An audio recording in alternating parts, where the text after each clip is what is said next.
उत्तर प्रदेश में मोदी योगी बनाम दो लड़कों की जोड़ी के बीच हुए सीधे मुकाबले में बीजेपी के तीखे अस्त्र शस्त्र बेअसर साबित हुए।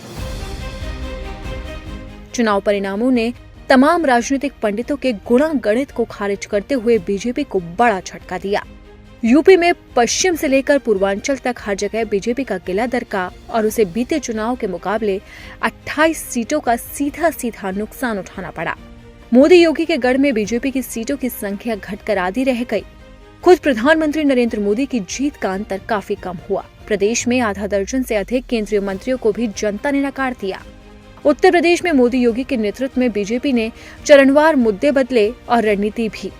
सनातन धर्म, मंगलसूत्र, राम मंदिर के साथ ही ध्रुवीकरण की भी कोशिश हुई, लेकिन मतदाताओं का वास्तविक मिजाज भांपने में पार्टी कामयाब नहीं हो पाई।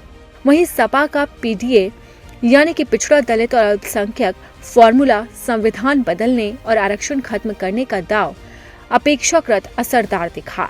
बेरोजगारी, अग्निवीर और पेपर लीक जैसे संवेदनशील विषयों को उठाकर सपा कांग्रेस ने युवाओं को भी झकझोरा, जिसका नतीजा 2019 के मुकाबले हर चरण में बीजेपी की सीटों की संख्या में गिरावट के रूप में सामने आया। पिछले चुनाव में अपने सहयोगी यानी कि अपना दल एस के साथ 64 सीटों पर जीत दर्ज करने वाली बीजेपी महज 36 सीटों पर सिमट कर रह गई। वोट प्रतिशत में भी जबरदस्त गिरावट दर्ज की गई और यह पिछले चुनाव के मुकाबले 8% तक गिर गया। आपको बता दें कि बीते लोकसभा चुनाव में पश्चिमी उत्तर प्रदेश की पहले और दूसरे चरण की 16 सीटों में से बीजेपी 10 पर जीत हासिल कर रही थी। उपचुनाव में रामपुर सीट भी बीजेपी की झोली में गई। इस लिहाज से बीजेपी 11 सीटों पर काबिज थी। इस बार इन 16 सीटों में से 10 सीटें बीजेपी और उसके सहयोगी आरएलडी को हासिल हुई।